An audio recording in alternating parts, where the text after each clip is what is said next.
Guys, നമുക്കൊരു ഓട്ടൈറ്റിനിടെ കണ്ടാലോ. ഇന്ന് ഞങ്ങൾക്ക് ബ്രേക്ക്ഫാസ്റ്റിന് ആലു പൊറോട്ടയാണ് കേട്ടോ. ഈ ആലു പൊറോട്ടേൻ്റെ കൂടെ കഴിക്കാനായിട്ട് മുട്ടയുണ്ടായിരുന്നു, തൈരുണ്ടായിരുന്നു, അച്ചാറുണ്ടായിരുന്നു കേട്ടോ.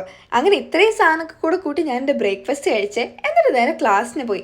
ഇന്ന് ക്ലാസ് നേരത്തെ വിട്ടപ്പോൾ നല്ല മഴ പെയ്തിട്ടോ. ഇവിടെ രാജസ്ഥാനിൽ എപ്പോഴെങ്കിലും മഴ പെയ്യാറുള്ളൂ, അങ്ങനത്തെ ഒരു ദിവസമായിരുന്നു കേട്ടോ ഒന്ന്. അങ്ങനെ മഴയൊക്കെ കൊണ്ടുകഴിഞ്ഞ് നേരെ ലഞ്ച് കഴിക്കാൻ പോയപ്പോൾ ഇന്ന് ലഞ്ചിന് പരിപ്പ് കറി ഉണ്ടായിരുന്നു, കടലക്കറി ഉണ്ടായിരുന്നു, തൈരുണ്ടായിരുന്നു, മുളകുണ്ടായിരുന്നു, പിന്നെ എപ്പോഴത്തെ പോലെ ഉള്ളി ഉണ്ടായിരുന്നു, കുക്കുംബർ ഉണ്ടായിരുന്നു, ചോറുണ്ടായിരുന്നു. ഞാനൊരു പ്ലേറ്റൊക്കെ എടുത്ത് കുറച്ച് കുക്കുംബർ എടുത്തു, കടലക്കറി എടുത്തു, ചോറെടുത്തു, തൈരെടുത്തു, ചപ്പാത്തി എടുത്തുകൊണ്ട് ലഞ്ച് കഴിച്ചിട്ടോ. അങ്ങനെ വൈകുന്നേരം ചായക്ക് ഒരു പാക്കറ്റ് ബിസ്ക്കറ്റും കൂടെ കഴിച്ചു. രാത്രി ഡിന്നർ ഇന്ന് സ്പെഷ്യലാണ്, പത്താഗോബിയാണ് കേട്ടോ. പിന്നെ ദാൽക്കറി ഉണ്ടായിരുന്നു, ചോറും ഉണ്ടായിരുന്നു, പിന്നെ എപ്പോഴത്തെയും പോലെ ഉള്ളി ഉണ്ടായിരുന്നു, കുക്കുംബർ ഉണ്ടായിരുന്നു, പിന്നെ മോരുണ്ടായിരുന്നു കേട്ടോ.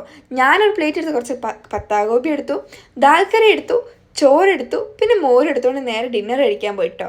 ഡിന്നറൊക്കെ കഴിഞ്ഞപ്പോഴാണ് എൻ്റെ ഫ്രണ്ട് കുറച്ച് അപ്പളം കൂടെ കൊണ്ടെത്തുന്നത്. അപ്പം ഇന്നത്തേക്ക് ഇത്രയേ ഉള്ളൂ. ടാറ്റാ ബൈ ബൈ, സീ യു.